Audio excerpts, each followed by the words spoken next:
Kishore, founder of the Jan Suraj Party, for choosing not to contest the upcoming Bihar Assembly elections. Paswan questioned Kishore's leadership, credibility, stating, "If you cannot lead, then why will he be trusted?" He added that Kishore's decision will demotivate Jan Suraj workers and weaken the party's electoral momentum.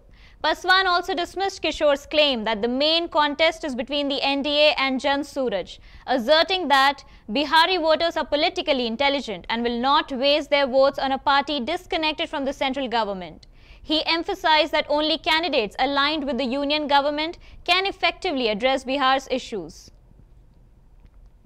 Front से lead ही नहीं कर सकते तो गठबंधन आप पे, संगठन आप पे विश्वास क्यों करेगा? प्रशांत जी का ये फैसला कहीं ना कहीं उनके अपने समर्थक कार्यकर्ताओं के मनोबल को तोड़ता है।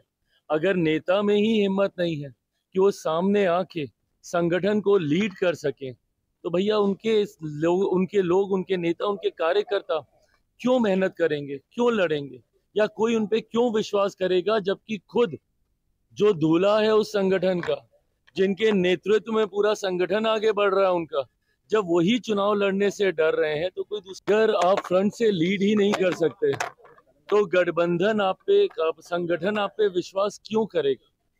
प्रशांत जी का ये फैसला कहीं ना कहीं उनके अपने समर्थक कार्यकर्ताओं के मनोबल को तोड़ता है। अगर नेता में ही हिम्मत नहीं है कि वो सामने आके संगठन को लीड कर सकें, तो भैया उनके लोग, उनके नेता, उनके कार्यकर्ता क्यों मेहनत करेंगे, क्यों लड़ेंगे, या कोई उन पे क्यों विश्वास करेगा? जबकि खुद जो दूल्हा है उस संगठन का, जिनके नेतृत्व में पूरा संगठन आगे बढ़ रहा है उनका, जब वही चुनाव लड़ने से डर रहे हैं तो कोई दूसरा, आप फ्रंट से लीड ही नहीं कर सकते तो गठबंधन आप पे, संगठन आप पे विश्वास क्यों करेगा? Leader of opposition